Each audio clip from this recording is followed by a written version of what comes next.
स्वागत है आपका self study classes with Sumit Jain YouTube channel और दोस्तों ऐप में। ठीक है, सभी साथियों एक बार वीडियो को लाइक जरूर कर दें और दोस्तों सेल्फ स्टडी क्लासेस जो ऐप है उसको डाउनलोड जरूर कर लें, है ना। ऐप में दोस्तों आपको 2020 टेस्ट सीरीज करवाई जाती है और बिल्कुल फ्री करवाई जाती है। तो जिन भी साथियों को 2020 टेस्ट सीरीज में भाग लेना है वो ले सकते हैं, अपनी तैयारी को अच्छा बना सकते हैं, पढ़ सकते हैं। ठीक है, स्टार्ट करेंगे दोस्तों आज का सेशन। उससे पहले हम आपको बता दें कि निचोड़ क्लासें स्टार्ट हैं दोस्तों। निचोड़ क्लासें लग रही हैं हिंदी साहित्य की, आप डाउनलोड ले कर सकते हैं दोस्तों सेल्फ स्टडी क्लासेस ऐप को। और 1 जुलाई से नया बैच स्टार्ट होने वाला है, चतुर्थ बैच स्टार्ट होने वाला है।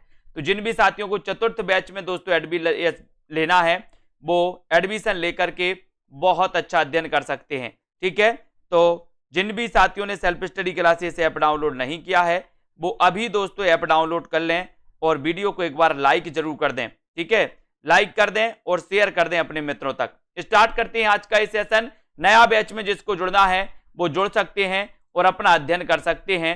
आज का दोस्तों अपना पहला प्रश्न आपकी स्क्रीन पर है। आपको बताना है खड़ी बोली हिंदी का आधुनिक प्रथम महाकाव्य कौन सा है। खड़ी बोली हिंदी का आधुनिक कालीन प्रथम महाकाव्य कौन सा है। साकेत है, प्रिय प्रवास है, भारत भारती या फिर कुरुक्षेत्र है। बताएं। 4 विकल्प आपके सामने हैं, 4 में से आपको चयन करना है। सीधा सीधा आपका उत्तर है दोस्तों यहां पर, जल्दी से बताना है आपको। खड़ी बोली हिंदी का प्रथम आधुनिक कालीन जो प्रथम महाकाव्य है वो महाकाव्य कौन सा है। और बहुत सारे लोगों ने चयन किया है कि सर वो महाकाव्य प्रिय प्रवास, है ना। प्रिय प्रवास ये महाकाव्य दोस्तों कई बार पूछा गया और एक खड़ी बोली का प्रथम महाकाव्य माना जाता है। और इसके जो रचनाकार हैं वो रचनाकार कौन है, हरिऔध। कौन है दोस्तों, हरिऔध। अयोध्या स्वयं उपाध्याय हरिऔध। और हरिऔध को आपको पता है बोले सर आधुनिक काल का सूरदास कहा जाता है। आधुनिक काल का सूरदास कहा जाता है ना। कवि सम्राट भी हरिऔध को कहा जाता है। तो खड़ी बोली का प्रथम महाकाव्य कौन सा है, तब उत्तर आपका चला जाता है प्रिय प्रवास। ठीक है, प्रिय प्रवास राइट आंसर। नेक्स्ट है चिंता किस रचना के सर्ग का शीर्षक है। चिंता किस रचना के सर्ग का शीर्षक है, ये आपको बताना है। झरना का है, आंसू का है, कामायनी या फिर लहर का है। चिंता किस रचना के सर्ग का शीर्षक है, प्रश्न क्रमांक 67 का आंसर आपको बताना है। सभी लोग चयन करेंगे। चिंता किस रचना के सर्ग का शीर्षक माना जाता है। और बहुत अच्छा क्वेश्चन है या दोस्तों किस रचना का सर्ग है, ऐसा भी क्वेश्चन आपसे पूछा जाएगा। तो चिंता सभी लोगों को पता है कि सर चिंता सर्ग पूछा गया, तो चिंता सर्ग है दोस्तों कामायनी का। कामायनी का रचना काल सभी को पता है 1935 है। ठीक है, और दोस्तों कामायनी का जो प्रथम सर्ग है वो सर्ग कौन सा है, चिंता। चिंता है। और अंतिम सर्ग कौन सा है, तो अंतिम सर्ग है आनंद। तो चिंता कामायनी का दोस्तों सर्ग है और कामायनी के रचनाकार कौन है, तो जयशंकर प्रसाद हैं। ठीक है, ये तो लगभग सभी लोगों को पता है। सरोज स्मृति किस श्रेणी की रचना है दोस्तों। सरोज स्मृति किस श्रेणी की रचना है, प्रश्न क्रमांक 68। सरोज स्मृति लगभग सभी लोगों को पता है, ये किस श्रेणी की रचना मानी जाती है, ये आपको चयन करना। ब्रह गीत है, शोक गीत है, प्रेम गीत है या फिर बाल गीत है। सरोज स्मृति किस श्रेणी की रचना मानी जाती है वो आपको बताना है। और बहुत अच्छा क्वेश्चन है, सही आंसर आपका चला जाएगा कि सरोज स्मृति हिंदी संसार का सबसे शोक गीत माना जाता है दोस्तों। और इस सरोज स्मृति के रचनाकार भी आपको बताना है, ये क्या है, शोक गीत है ना। तो ये बी नंबर आपका बिल्कुल सही हो जाएगा। और सरोज स्मृति के रचनाकार कौन है, तो उत्तर चला जाएगा दोस्तों निराला। कौन की रचना है, निराला की रचना है। बिल्कुल सही आंसर है, आप लोगों का बिल्कुल सही आंसर बताया है। सभी लोग एक बार लाइक जरूर कर दें, अपने मित्रों तक शेयर कर दें दोस्तों। चंद्रावली नाटिका के रचयिता कौन है, चंद्रावली नाटिका के रचनाकार कौन माने जाते हैं, ये बताना है। जयशंकर प्रसाद, धर्मवीर भारती, हरिश्चंद्र या फिर दोस्तों हरिकृष्ण भारती। तो चंद्रावली नाटिका के रचनाकार कौन है, चंद्रावली नाटिका, ये बताना है। सभी लोग बताएंगे। सेल्फ स्टडी क्लासेस ऐप अभी तक अगर आपने डाउनलोड नहीं किया है तो सेल्फ स्टडी क्लासेस का ऐप जरूर डाउनलोड कर लें, है ना, जहां पर आपको 2020 टेस्ट सीरीज बिल्कुल फ्री में करवाई जाती है, ठीक है। और चंद्रावली नाटिका के रचयिता कौन है? आपका सही उत्तर हो जाएगा यहां पर भारतेंदु हरिश्चंद्र। कौन है दोस्तों? भारतेंदु हरिश्चंद्र, यानी कि आपका जो 3 नंबर है भारतेंदु हरिश्चंद्र वो बिल्कुल सही है। सी नंबर आपका बिल्कुल सही है, भारतेंदु हरिश्चंद्र, ठीक है। अगला क्वेश्चन है, हिंदी का पहला प्रतीक धर्मी नाटक कौन सा है? हिंदी का पहला प्रतीक धर्मी नाटक कौन सा है? हिंदी का पहला प्रतीक धर्मी नाटक कौन सा है? कामना है।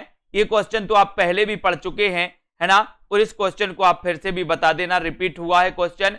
हिंदी का पहला प्रतीक धर्मी नाटक कौन सा माना जाता है, उसके रचनाकार कौन है, वो भी आपको चयन करना है। बताएं जल्दी से, और एक बार लाइक जरूर कर दे दोस्तों, है ना। बहुत ही अच्छा यहां पर अपना ये जो क्लास चल रही है, हिंदी का पहला प्रतीक धर्मी नाटक कौन सा माना जाता है, और वेरी गुड आंसर आया है। सभी लोगों का आंसर आया है कि सर कामना, कामना नाटक हिंदी का पहला प्रतीक धर्मी नाटक है। और ये नाटक है दोस्तों किसका? जयशंकर प्रसाद का, ठीक है, जयशंकर प्रसाद का। साहित्यकार की आस्था तथा अन्य निबंध, बहुत बढ़िया प्रश्न है। साहित्यकार की आस्था तथा अन्य निबंध की रचनाकार कौन है? बताएं, साहित्यकार की आस्था तथा अन्य निबंध की रचनाकार कौन है? ये क्वेश्चन तो कई बार आया है। साहित्यकार की आस्था तथा अन्य निबंध जयशंकर प्रसाद हैं, अज्ञेय हैं, हजारी प्रसाद द्विवेदी या फिर महादेवी वर्मा। साहित्यकार की आस्था तथा अन्य निबंध की रचना किसने की? ये रचना आपको बताना है। बताइए, साहित्यकार की आस्था तथा अन्य निबंध के रचनाकार कौन माने जाते हैं? कमेंट में लिखना है दोस्तों। इतना अच्छा क्वेश्चन आपके लिए दिया गया है और आपका बिल्कुल सही आंसर आया है। देखते हैं कौन कौन सही आंसर बता पाता है। साहित्यकार की आस्था तथा अन्य निबंध की जो रचना की है वो किसने की है दोस्तों? साहित्यकार की आस्था तथा अन्य निबंध की रचनाकार हैं दोस्तों महादेवी वर्मा। महादेवी वर्मा, यानी कि आपका जो डी नंबर है, 4 नंबर है, वो बिल्कुल सही हो जाएगा। डी नंबर, साहित्यकार की आस्था तथा अन्य निबंध, ये महादेवी वर्मा, ठीक है, वेरी गुड, बहुत बढ़िया आंसर। अगला क्वेश्चन यहां पर आपको बताना है, ललित निबंधकार के रूप में किसे प्रसिद्धि मिली, है ना। ये क्वेश्चन भी हो चुका है 72 का। अगला क्वेश्चन देखते हैं, आचरण की सभ्यता निबंध के लेखक कौन है? आचरण की सभ्यता ये किसका निबंध है? आचरण की सभ्यता निबंध के लेखक कौन माने जाते हैं? चंद्रधर शर्मा गुलेरी, अध्यापक पूर्ण सिंह, हजारी प्रसाद द्विवेदी या फिर श्याम सुंदर दास। आचरण की सभ्यता तथा अन्य निबंध, बताएं, अन्य निबंध की रचनाकार कौन है? आचरण की सभ्यता तथा अन्य निबंध के लेखक कौन माने जाते हैं? चंद्रधर शर्मा गुलेरी माने जाते हैं, अध्यापक पूर्ण सिंह माने जाते हैं, हजारी प्रसाद द्विवेदी माने जाते हैं या फिर श्याम सुंदर दास माने जाते हैं। तब सीधा आंसर आपका जाता है दोस्तों, कहां जाता है? बोले सर अध्यापक पूर्ण सिंह। अध्यापक पूर्ण सिंह, यानी कि आपका जो बी नंबर है वो बिल्कुल सही है। 2 नंबर, आचरण की सभ्यता निबंध के लेखक तो आपको पता ही हो गया, अध्यापक पूर्ण सिंह, है ना। बोले अध्यापक में आचरण की सभ्यता होनी चाहिए।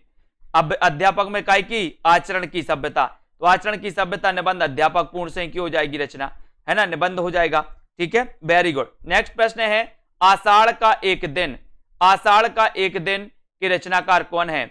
आषाढ़ का एक दिन बताना है आपको कि लेखक कौन है, ये नाट्य कृति किसकी है दोस्तों? आषाढ़ का एक दिन नाट्य कृति के रचनाकार कौन माने जाते हैं? इतना अच्छा क्वेश्चन आपको दिया गया है। मोहन राकेश है, रामकुमार वर्मा है, धर्मवीर भारती या फिर श्याम सुंदर दास। आषाढ़ का एक दिन ये रचना किसकी है? आषाढ़ का एक दिन,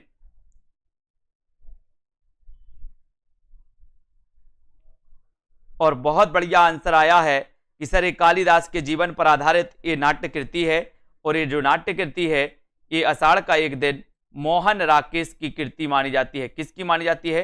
मोहन राकेश की, यानी कि आपका जो 1 नंबर है वो बिल्कुल सही है। आषाढ़ का एक दिन की रचनाकार कौन है? मोहन, राकेश। ये नंबर आपका बिल्कुल सही आंसर हो जाएगा। अगले क्वेश्चन की ओर बढ़ते हैं। भारत दुर्दशा किसकी रचना है? भारत दुर्दशा किसकी रचना है? महावीर प्रसाद द्विवेदी की, भारतेंदु की, धर्मवीर भारती की, या फिर चतुर्सेन शास्त्री की? भारत दुर्दशा किसकी रचना मानी जाती है? भारत दुर्दशा के रचनाकार कौन माने जाते हैं? बताइए, भारत दुर्दशा किसकी कृति है? बहुत अच्छा क्वेश्चन है, सभी लोग लाइक जरूर करिएगा। और जिन भी साथियों को एडमिशन लेना है, और 1 जुलाई से दोस्तों जो न्यू बैच, चतुर्थ बैच स्टार्ट हो रहा है, उसमें शुरुआत से अध्ययन करना है तो आप कर सकते हो और एडमिशन ले सकते हो। आज ही डाउनलोड करना होगा आपको सेल्फ स्टडी क्लासेस ऐप, और दोस्तों लग जाना है पढ़ने के लिए। भारत दुर्दशा किसकी रचना है? तब आपका बिल्कुल सही आंसर चला जाता। भारतेंदु हरिश्चंद्र। जन्म कब हुआ था? 1850 में। मृत्यु कब हुई थी? 1835 में, है ना? ये भी आपको पता है। इनकी खड़ी बोली की रचनाओं का संग्रह कौन सा है? फूलों का गुच्छा। लेकिन भारत दुर्दशा किसकी रचना है? भारतेंदु हरिश्चंद्र की। ठीक है, वेरी गुड। नेक्स्ट है, नंद ब्रज लीजे ठो की बजाय, पंक्ति किस कवि की है? नंद ब्रज लीजे ठो की बजाय, ये पंक्ति किस कवि की है? सूरदास की है, नंददास की है, कृष्णदास की है, या फिर परमानंद दास की है? नंद ब्रज लीजे ठो की बजाय, इस पंक्ति के रचनाकार आपको बताना ये पंक्ति किसकी है। पंक्ति पूछ ली गई आपसे, इस पंक्ति के रचनाकार कौन है? ये जो पंक्ति है, ये पंक्ति किसकी है? ये पंक्ति किसकी है बताइए। और बहुत अच्छा आंसर आ रहा है कि सर ये जो पंक्ति है, ये पंक्ति किसकी है? सूरदास की। किसकी है? सूरदास की है। ठीक है, ये आपका जो 1 नंबर है दोस्तों, ये नंबर आपका बिल्कुल सही हो जाएगा। नंद ब्रज लीजे ठो की बजाय, पंक्ति सूरदास की। 1 नंबर आपका बिल्कुल सही। ठीक है, वेरी गुड। नेक्स्ट प्रश्न है, नरोत्तम दास की प्रसिद्ध रचना का नाम क्या है? नरोत्तम दास, इतना अच्छा क्वेश्चन आपसे पूछा गया है। नरोत्तम दास की प्रसिद्ध रचना कौन सी है? बताएं सभी लोग नरोत्तम दास के बारे में। दोस्तों ये रचना पूछी ही जाती है, इनकी रचना। ठीक है, और सभी लोग लाइक कर दें एक बार, अपने मित्रों तक शेयर भी कर सकते हैं, है ना? और दोस्तों ये क्लास अपनी रोज रात्रि 9 बजे होती है। नरोत्तम दास की प्रसिद्ध रचना आपसे पूछी गई है कि इस रचना का नाम क्या है, तो वो रचना आपको बताना है। और बहुत अच्छा क्वेश्चन आपका उत्तर चला जाता है कि सर नरों में उत्तम है सुदामा, नरों में उत्तम है सुदामा। तो नरोत्तम दास की रचना है सुदामा चरित। सुदामा चरित के रचनाकार कौन है? तो नरोत्तम दास। ठीक है, ये कई बार रचना पूछी गई, भूलना नहीं है अपन को। सुजान सागर के लेखक कौन है? सुजान सागर पूछ लिया गया आपसे। तो सुजान सागर तो लगभग सभी लोगों को पता है कि सर ये घनानंद की रचना है। अंगला हिंदी साहित्य के संदर्भ में गारसा दत्तासी का किस रूप में उल्लेख किया गया? बहुत अच्छा क्वेश्चन। हिंदी साहित्य के संदर्भ में गारसा दत्तासी का किस रूप में उल्लेख किया गया, आपको बताना है। और गारसा दत्तासी का जो ग्रंथ है, वो ग्रंथ कौन सा है? गारसा दत्तासी का ग्रंथ कौन सा है, आपको बताना है। कौन सा ग्रंथ है दोस्तों इनका, बताएं। ये फ्रेंच विद्वान थे दोस्तों गारसा दत्तासी, है ना? अब इनका ग्रंथ भी आपको बताना है कौन सा ग्रंथ है। और ये जो है इनका जो उल्लेख किया जाता है वो किस रूप में किया जाता है, ये भी आपको बताना है। काव्यकार के रूप में, निबंधकार के रूप में, समालोचक के रूप में, या फिर इतिहासकार के रूप में? और सीधा सीधा आंसर है कि सर ये जो है इतिहासकार के रूप में जाने जाते हैं, है ना? इतिहासकार के रूप में। इस्तवार दाला लेतुतुर हिंदुस्तानी इनका ग्रंथ है। फ्रेंच भाषा में दोस्तों इन्होंने हिंदी साहित्य के इतिहास को लेखन, है ना, लिखने का सर्वप्रथम प्रयास किया था। और इतिहासकार माने जाते हैं, यानी कि दोस्तों साहित्य इतिहासकार। ठीक है, यहां पर आ जाते आचार्य रामचंद्र शुक्ल ने किस कवि को कठिन काव्य का प्रेत कहा? कठिन काव्य का प्रेत किसे कहा? आचार्य रामचंद्र शुक्ल ने किस कवि को कठिन काव्य का प्रेत कहा? ये क्वेश्चन आपसे पूछा गया। बताएं किस कवि को कहा कठिन काव्य का प्रेत? भूषण को, केशव को, देव, या फिर पद्माकर को? किसको कहा? रामचंद्र शुक्ल ने किस कवि को कठिन काव्य का प्रेत कहा है? किस कवि को कहा है? भूषण, केशव, देव, या फिर पद्माकर? और सीधा उत्तर जाता है कि आचार्य रामचंद्र शुक्ल ने कठिन काव्य का प्रेत कहा है किसको? केशवदास को। किसको कहा है? केशवदास, यानी कि आपका जो बी नंबर है केशवदास आपका बिल्कुल सही हो जाएगा। 2 नंबर आपका बिल्कुल सही हो जाएगा। ठीक है, वेरी गुड। अगला क्वेश्चन है, कौन सा नाटक जयशंकर प्रसाद द्वारा रचित है? कौन सा नाटक जयशंकर प्रसाद द्वारा रचित है? बताएं। जयशंकर प्रसाद के आपने नाटक पढ़े हैं दोस्तों, बहुत सारे नाटक आपने पढ़े हैं, है ना। सज्जन पढ़ा है, राजश्री पढ़ा है, ध्रुव सोमनी है क्या इनका? बताइए। कामना नाटक इनका पढ़ा है जयशंकर प्रसाद का। तो जयशंकर प्रसाद का नाटक आपको बताना है कि कौन सा नाटक है। कृष्ण अर्जुन युद्ध तो आपको पता है माखनलाल चतुर्वेदी का है, कृष्ण अर्जुन युद्ध, है ना, है क्या? तो यहां पर जयशंकर प्रसाद का दोस्तों ध्रुव सोमनी, ध्रुव सोमनी यानी कि आपका जो 1 नंबर है ध्रुव सोमनी वो बिल्कुल सही है। ठीक है, सही आंसर लगाया आपने, वेरी गुड। नेक्स्ट है, नाटक में कितने रसों का परिपाक माना जाता है दोस्तों? कितने रसों का परिपाक माना जाता है नाटक में? बताएं। 2, 7, 7 या फिर 8 या 10? नाटक में कितने रसों का परिपाक माना जाता है? आपने दोस्तों पढ़ा होगा कि नाट्य शास्त्र के रचनाकार कौन है? बोले सर भरत मुनि। कौन है? भरत मुनि, है ना। भरत मुनि में नाट्य शास्त्र में दोस्तों कितने ग्रंथों का, कितने रसों का उल्लेख किया? बोले सर 8 रसों का उल्लेख किया। ठीक है, तो नाट्य शास्त्र में कितने रसों का परिपाक माना जाता है, ये आपसे पूछा गया, तब आपका सीधा उत्तर चला जाता है 8 रसों का। कितने रसों का? 8 रसों का परिपाक माना जाता है, इसका आपका उत्तर हो जाएगा। कवियों में से भारतेंदु युगीन कौन है? यानी कि आपको बताना है कि भारतेंदु युग का कवि कौन सा है? कौन सा है भारतेंदु युग का कवि? चयन करें। भारतेंदु मंडल के कवि भी आपने पढ़े होंगे दोस्तों। भारतेंदु युगीन कवि आपको बताना है प्रश्न क्रमांक 83 में। और ऐसे कौन से साथी हैं जिनने अभी self study classes app download नहीं किया? वो सभी साथी सेल्फ स्टडी क्लासेस ऐप को जरूर डाउनलोड करें।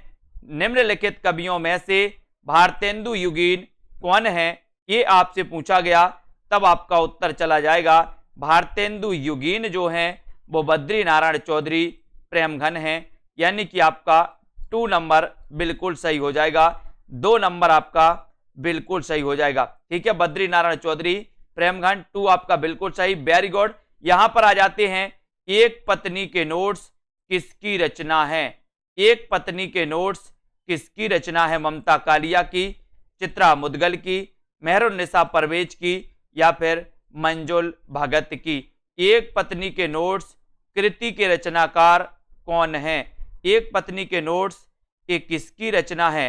ममता कालिया की है क्या? चित्रा मुदगल की है क्या? मेहरुन्निसा परवेज या फिर मंजुल भगत की?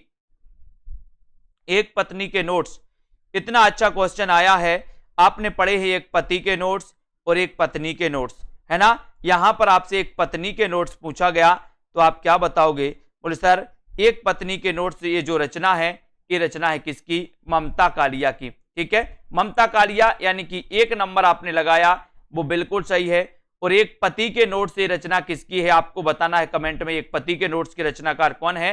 लाल पसीना उपन्यास के लेखक कौन है दोस्तों? लाल पसीना उपन्यास के लेखक कौन माने जाते हैं? लाल पसीना, बताएं। लाल पसीना ये उपन्यास किसका है? महेंद्र भल्ला। एक पति के notes Mahendra Bhalla, very good. Lal Pasina उपन्यास के लेखक कौन है? लाल पसीना ये उपन्यास किसका है? रामदेव धुरंधर का, अभिमन्यु अनंत का, है ना, मेहरुन्निसा परवेज का, या फिर मंजुल भगत का?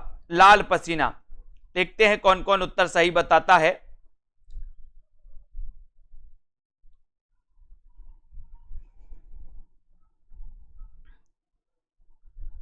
और सभी लोगों ने बताया है कि सर लाल पसीना जो उपन्यास है ये उपन्यास है अभिमन्यु अनंत का। किसका है? अभिमन्यु अनंत का, यानी कि आपका जो 2 नंबर है अभिमन्यु अनंत है, ये बिल्कुल सही हो जाएगा। लाल पसीना मारी सस्के हैं दोस्तों ये, है ना, अभिमन्यु अनंत जी, और इन्होंने लाल पसीना उपन्यास लिखा जो कि 2 नंबर आपका बिल्कुल सही हो जाएगा। नेक्स्ट है, इनमें से किस कवि ने लक्षण ग्रंथ नहीं लिखा? लक्षण ग्रंथ किसने नहीं लिखा दोस्तों? आपको पता है कि रीति काल में लक्षण ग्रंथ लिखे गए, है ना। काव्य शास्त्र पर आधारित दोस्तों लक्षण ग्रंथ लिखे गए, रीति का परिपूर्ण दोस्तों ध्यान रखा गया इन ग्रंथों में। तो आपको बताना है कि किस कवि ने लक्षण ग्रंथ नहीं लिखे, बताएं। 4 विकल्प हैं, पद्माकर, भूषण, देव या फिर बिहारी। किसने लक्षण ग्रंथ नहीं लिखा? अच्छा क्वेश्चन है, सभी से बनेगा, जितना सरल है उतना ही दोस्तों आपके लिए कंफ्यूज करने वाला भी है, लेकिन आप लोग कंफ्यूज नहीं हुए। बोले सर हम कंफ्यूज नहीं होंगे, उत्तर लगाएंगे क्या? उत्तर लगाएंगे हम डी, यानी कि दोस्तों बिहारी। बिहारी ने लक्षण ग्रंथ नहीं लिखा, यानी कि दोस्तों बिहारी रीति सिद्ध काव्यधारा के कवि थे, है ना, और रीति सिद्ध धारा काव्यधारा के कवियों ने लक्षण ग्रंथ नहीं लिखे, यानी कि आपका जो 4 नंबर है वो बिल्कुल सही है।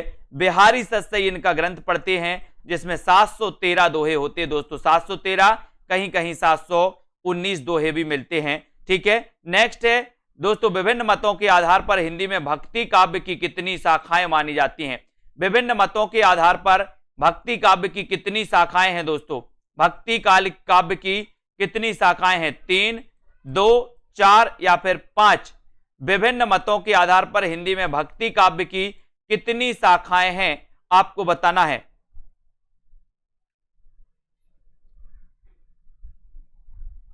विभिन्न मतों के आधार पर हिंदी में भक्ति काव्य की कितनी शाखाएं मानी जाती हैं? तो दोस्तों यहां पर आपको याद रख लेना है, अगर इस प्रकार से क्वेश्चन पूछा जाता है तब आपका उत्तर चला जाता है दोस्तों कितनी शाखाएं हैं? बी, बहुत बढ़िया, 2 शाखाएं। कितनी शाखाएं हैं? 2 शाखाएं हैं।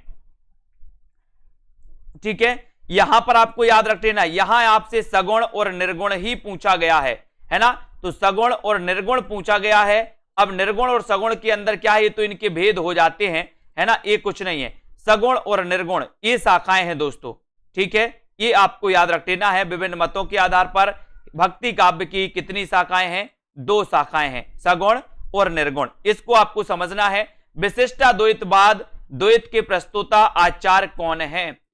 विशिष्टाद्वैत के प्रस्तोता आचार्य कौन है? यानी कि दोस्तों आपको बताना है कि विशिष्टाद्वैतवाद के प्रवर्तक कौन हैं? बताइए, विशिष्टाद्वैतवाद के प्रवर्तक कौन माने जाते हैं, ये आपको बताना है। बताएं, सभी लोग लाइक जरूर कर दें। विशिष्टाद्वैतवाद, और मैंने कई बार आपको बताया है कि विशिष्ट कौन है, विशिष्ट कौन है, तो आपका राइट आंसर चला जाएगा।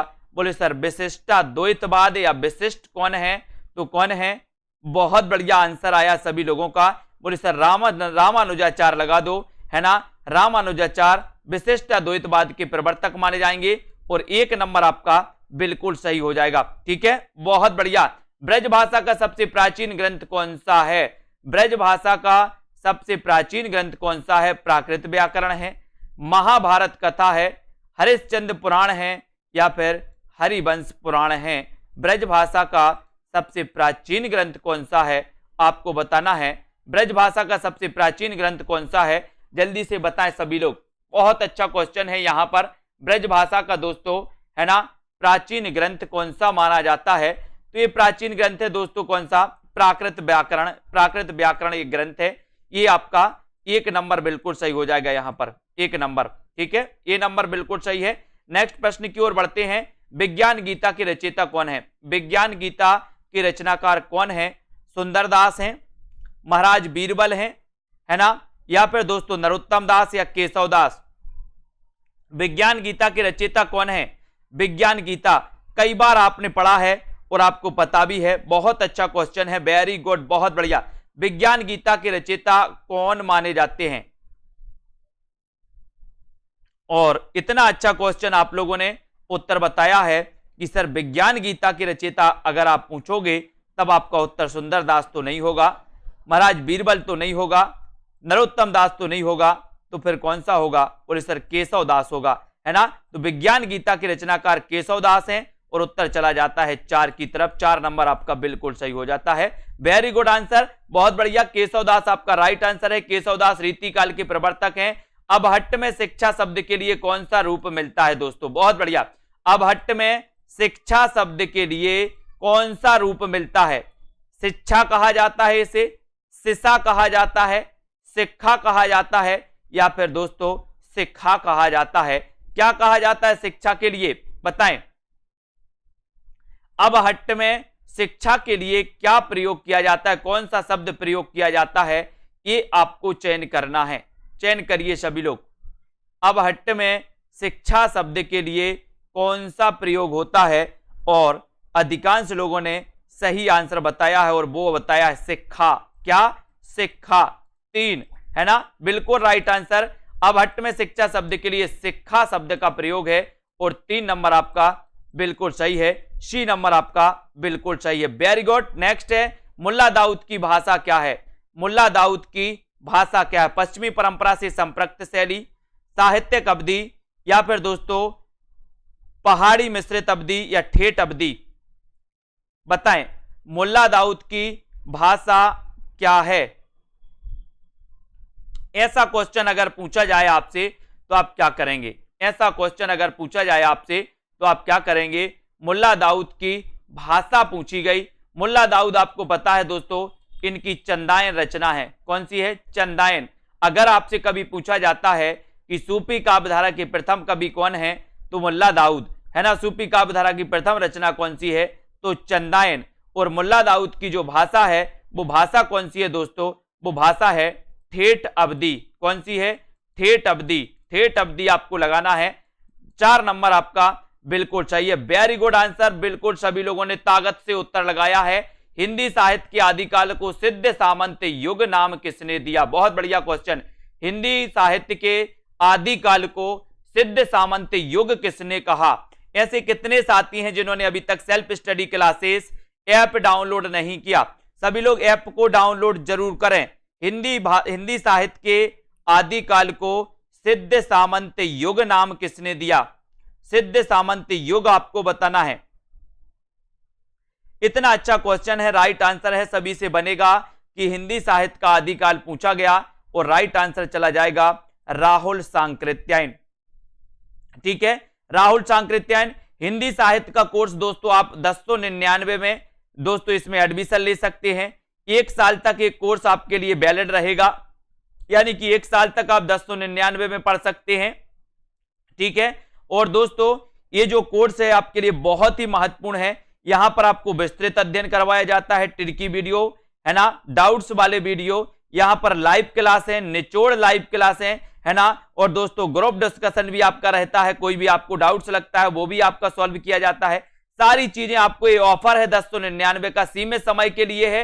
जिनको भी अभी तक दोस्तों कोर्स में एडमिशन नहीं लिया, वो सभी साथी कोर्स में एडमिशन लें, है ना। और कालक्रम की दृष्टि से सबसे पुराने कवि कौन है? कालक्रम की दृष्टि से पूछा गया तो बताएं सबसे पुराने कवि कौन है? तुलसीदास हैं, सूरदास हैं, विद्यापति हैं, या फिर दोस्तों बिहारी हैं?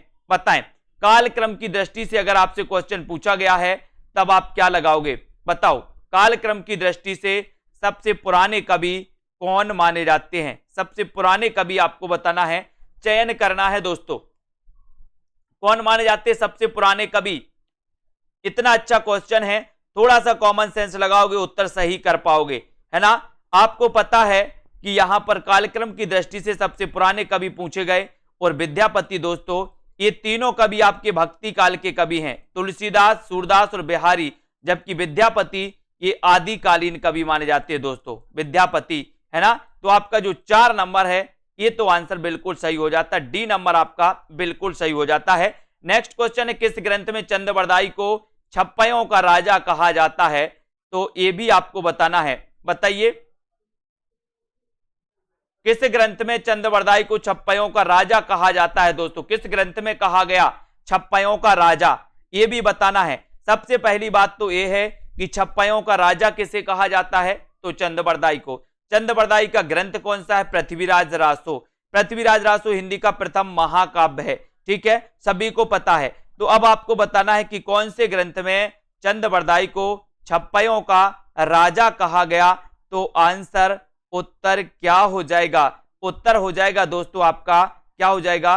स्यो सिंह सरोज में। किसमें? स्यो सिंह सरोज में दोस्तों चंद्रबरदाई को छप्पयों का राजा कहा गया। और स्यो सिंह सरोज के रचनाकार कौन है? तब आपका उत्तर हो जाएगा स्यो सिंह सेंगर। स्यो सिंह सेंगर की रचना स्यो सिंह सरोज है ना। हिंदी में हिंदी साहित्य का प्रथम इतिहास इसी को माना जाता है, स्यो सिंह सरोज को, अधिकांश विद्वानों के अनुसार, ठीक है। अगले क्वेश्चन की ओर बढ़ेंगे।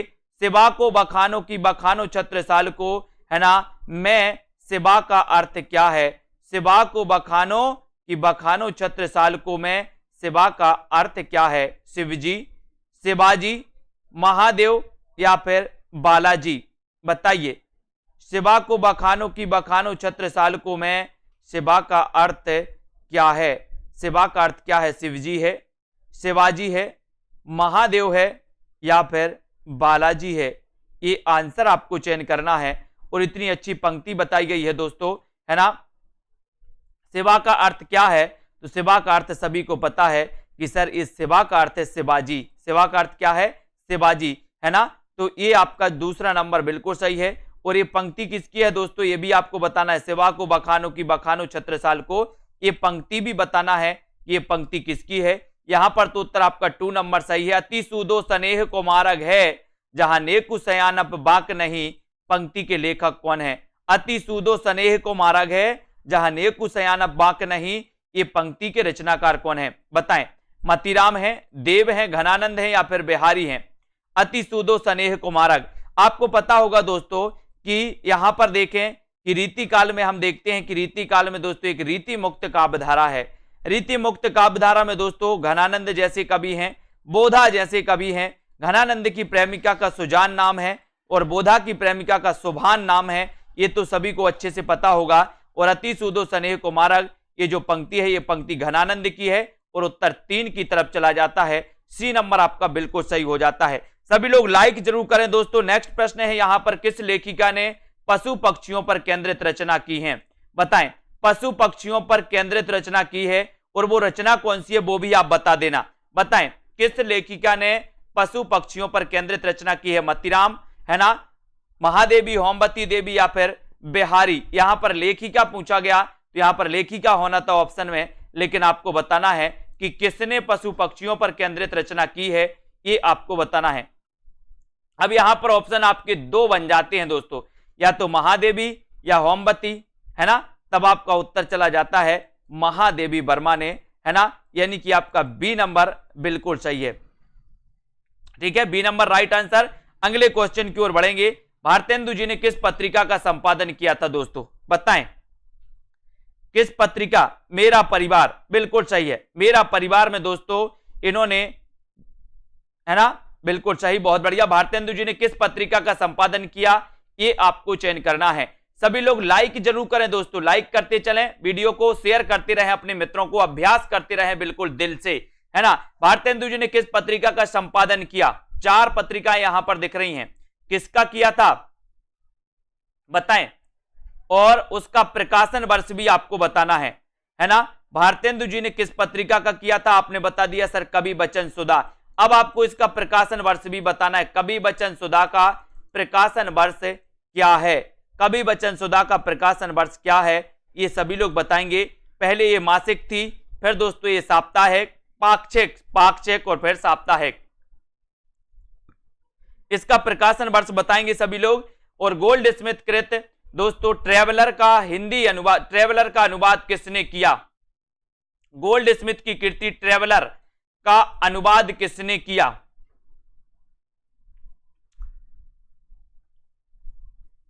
1868 दोस्तों, 1868 कवि बचन सुधा का प्रकाशन वर्ष माना जाता है। ठीक है, वेरी गुड। यहां पर आपको बताना है कि गोल्ड स्मिथ की कृति ट्रेवलर का अनुवाद किसके द्वारा किया गया? ट्रेवलर का अनुवाद किसके द्वारा किया गया? बताएं सभी लोग। रामचरित उपाध्याय, राम नरेश त्रिपाठी, श्रीधर पाठक या फिर ठाकुर गोपाल शरण सिंह? और बिल्कुल सही आंसर है कि सर ट्रेवलर का जो अनुवाद किया है वो किया है श्रीधर पाठक ने। और श्रीधर पाठक स्वच्छंदतावाद के प्रवर्तक माने जाते हैं, लेकिन स्वच्छंदतावाद शब्द का सबसे पहले प्रयोग किसने किया था? मुकुटधर पांडे ने। ये आपको याद रखना है। अगला क्वेश्चन है दोस्तों, सरोज स्मृति किस श्रेणी की रचना है? कामायनी के प्रथम सर्ग का शीर्षक क्या है? ये तो आपको पता ही चल गया। तेरा वैभव देखूं या जीवन का क्रंदन देखूं, यह पंक्ति किसकी है? तेरा वैभव देखूं या जीवन का क्रंदन देखूं, है ना। इतनी अच्छी पंक्ति है, ये पंक्ति भी आपको बताना है। बताइए सभी लोग, निराला की है, अज्ञे, महादेवी वर्मा या फिर बच्चन की है? तेरा वैभव देखूं या जीवन का क्रंदन देखूं पंक्ति के रचनाकार कौन माने जाते हैं। सभी साथी सब्सक्राइब कर लेना दोस्तों, बेल आइकन को जरूर दबा देना और लाइक जरूर कर देना। और साथियों आपको करना क्या है ना, आपको करना क्या है, self study classes app download करना है। और अगर आप चाहते हैं कि 1 महीने में भी बहुत अच्छी तैयारी हो जाए तो आ जाएं। 1 जुलाई से नया बैच आप लोगों के लिए बिल्कुल खुल्लम खुल्ला। और यहां पर तेरा वैभव देखूं या जीवन का क्रंदन देखूं महादेवी वर्मा की ये दोस्तों पंक्ति है, यानी कि 3 नंबर आपका सही है। 1907 में इनका जन्म हुआ है ना, ये भी आपको पता है। नेक्स्ट है छायावाद शब्द का सबसे पहले प्रयोग किसने किया। बहुत अच्छा क्वेश्चन, छायावाद शब्द का सबसे पहले प्रयोग किसने किया। 2020 टेस्ट सीरीज होती है दोस्तों, बिल्कुल फ्री होती है सेल्फ स्टडी क्लासेस ऐप पर। किस किस दिन होती है, रविवार और गुरुवार को होती है, 2 दिन होती है दोस्तों 2020 टेस्ट सीरीज। उन टेस्ट सीरीज में आप भाग ले सकते हो। यहां पर आपको बताना कि छायावाद शब्द का सबसे पहले प्रयोग किसने किया। इतना अच्छा क्वेश्चन आपसे जाको कि यहां पर छायावाद के प्रवर्तक नहीं पूछा है ना, तो प्रवर्तक अगर पूछा जाता तो आप निश्चित ही जयशंकर प्रसाद लगाते, हमें पूरा भरोसा है ना। तो प्रवर्तक तो जयशंकर प्रसाद हैं, लेकिन छायावाद शब्द का सबसे पहले प्रयोग मुकुटधर पांडे ने किया। अब अगर कभी आपसे पूछा जाए कि मुकुटधर पांडे को छायावाद का प्रवर्तक किसने माना, तो आप लगा देना रामचंद्र शुक्ल ने। किसने माना, रामचंद्र शुक्ल ने। वेरी गुड आंसर, बहुत बढ़िया आंसर। निम्न में से निराला की व्यंग परक कविता कौन सी है। निराला की व्यंग परक कविता कौन सी मानी जाती है। तुलसीदास है, कुकुर मुत्ता है दोस्तों, सरोज स्मृति या फिर तोड़ती पत्थर है। इस क्लास को मिस नहीं करना है, रोज रात्रि 9 बजे दोस्तों ये क्लास होती है ना। और निराला की व्यंग परक कविता कौन सी है ये आपको चयन करना है। चयन करिए सभी लोग, तुलसीदास है, कुकुर मुत्ता है, सरोज स्मृति है या फिर तोड़ती पत्थर है।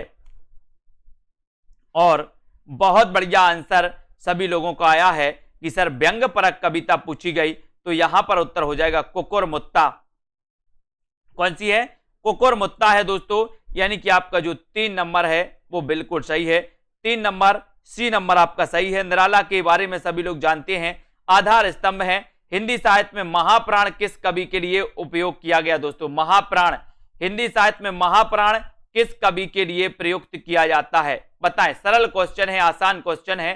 तुलसीदास के लिए, निराला, जयशंकर प्रसाद के लिए या फिर सूरदास के लिए। हिंदी साहित्य में महाप्राण किस कवि के लिए प्रयुक्त किया जाता है, ये आंसर आपको बताना है। ये प्रश्न आपके लिए दिया गया है और बहुत बढ़िया आंसर आया है कि सर महाप्राण निराला, महाप्राण निराला।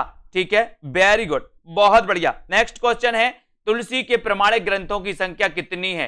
तुलसीदास की मैंने कई बार आपको बताई है कि सर तुलसीदास की रचनाओं को कैसे याद रखें, कौन सी अवधि की, कौन सी ब्रज की। तो मैंने आपको बताया है कि तुलसीदास की जिन रचनाओं में राम और मंगल आए तो वो काय की हो जाएंगी, वो हो जाएंगी दोस्तों अवधि की। और जिसमें राम और मंगल ना आए वो काय की हो जाएंगी, ब्रज की। ठीक है, तो तुलसीदास की प्रमाणिक कितनी रचनाएं हैं आपको ये बताना है। तो प्रमाणिक रचनाएं बताना है, तो प्रमाणिक रचनाएं हैं दोस्तों इनकी कितनी, 12 है। कितनी 12 है प्रमाणिक रचनाएं हैं। वैराग्य संदीपनी को प्रथम माना जाता है, कवितावली या हनुमान वाहक को दोस्तों अंतिम माना जाता है ना, ये भी आपको पता है। और तुलसी के प्रमाणिक ग्रंथों की संख्या कितनी है, तो 12 है। राम और मंगल आए वो अवधि की, राम और मंगल ना आए वो ब्रज की। ठीक है, वेरी गुड, बहुत बढ़िया। नाटक में कितने रसों का परिपाक माना जाता है, ये तो क्वेश्चन आपका हो गया। कोणार्क नाटक किसने लिखा दोस्तों, है ना। हिंदी का पहला दुखांत नाटक कौन सा है, अच्छा क्वेश्चन है। हिंदी का पहला दुखांत नाटक कौन सा है।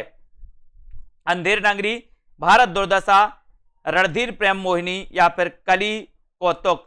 हिंदी का पहला दुखांत नाटक कौन सा है, हिंदी का पहला दुखांत नाटक कौन सा है, बताइए।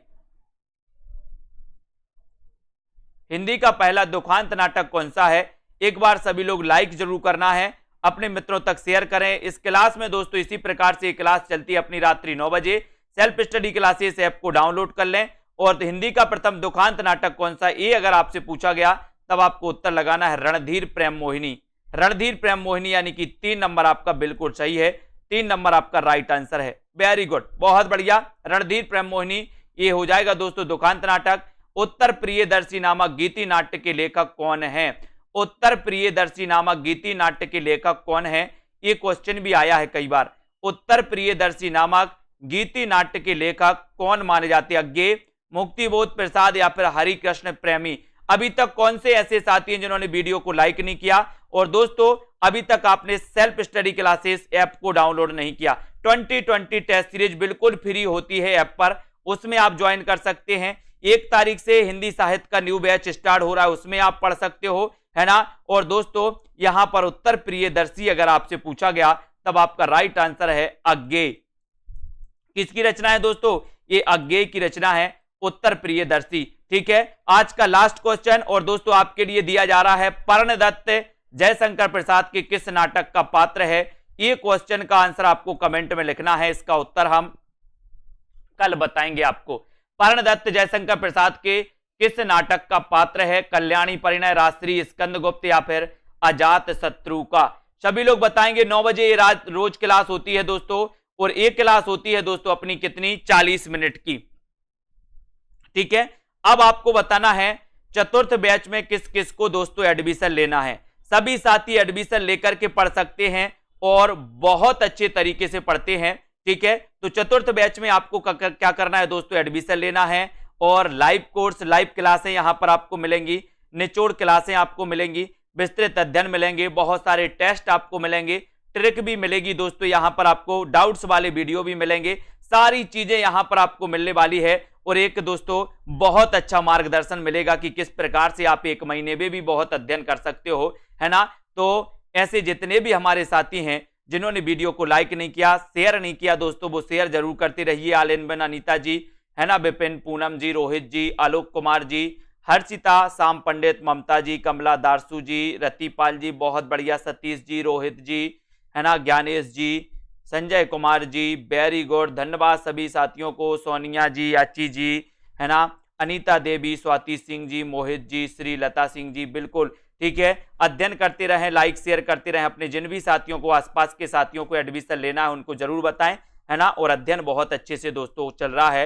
रश्मि पाठक जी, है ना, अशोक, निरूपम जी, सोनिया, अशोक, राजेश, MI जी, रोहित जी, ठीक है, बिल्कुल, मधु जी, बहुत बढ़िया, विश्वास मलिक जी, नीरू जी, आलोक जी, मधु, मिथिलेश जैन जी, बहुत बढ़िया, है ना, मनीषा, विमल कुमार जी, कुसुम जी, हिमानी जी, ममता, राजीव, अनूप राजपूत जी, अनिल जी, रीता जी, जितेंद्र जी, मनीषा गिल जी, बहुत बढ़िया, धन्यवाद। Hindi with ji, Ramurat ji, PK ji, Laldas, Rachna ji, very good सभी साथियों को, बबीता जी, पूजा वर्मा जी, है ना, शर्मिला जी, रश्मि, अनीता जी, शैलेश जी, उदय जी, ठीक है, निरुपम, देवेंद्र जी, दारसू, अशोक, रीता जी, सभी साथियों को धन्यवाद। जितने भी हमारे साथी हैं पढ़ते रहें, लोकेश जी, है ना, लता जी, नैतिक जी, आस्था, बिल्कुल, राजेश जी, लता देवी जी, धन्यवाद सभी साथियों को। दोस्तों वीडियो को लाइक करना है, अपने मित्रों तक शेयर जरूर करते रहें, और इस सेल्फ स्टडी क्लासेस ऐप को आपको डाउनलोड करना है। जिन भी साथियों ने अभी तक self study classes app download नहीं किया, आज ही प्ले स्टोर में सर्च करें सेल्फ स्टडी क्लासेस ऐप, और दोस्तों इस कोर्स से आप जुड़ सकते हो। इस कोर्स में आपको बहुत अच्छे से पढ़ने को मिलेगा, और ये ऑफर है अभी, है ना, वो अभी ऑफर है, 1099 का ऑफर है। सभी लोग इस ऑफर का लाभ लेते हुए इस कोर्स में एडमिशन लेकर के, ठीक है, बिल्कुल। पिंकी सिंह जी, नीचे नंबर चल रहे हैं, है ना, उन नंबरों पर आप संपर्क कर सकते हैं। मीनाक्षी, अनीता, नरेंद्र जी, स्नेहा जी, पूनम जी, और अविनीश, ममता जी, वीनू जी, लालदास जी, स्नेहा जी, अशोक जी, ठीक है, बहुत बढ़िया, सविता, शशि, अनीता, अखिलेश जी, पिंकी, देवेंद्र जी, सभी साथियों को धन्यवाद। जय हिंद।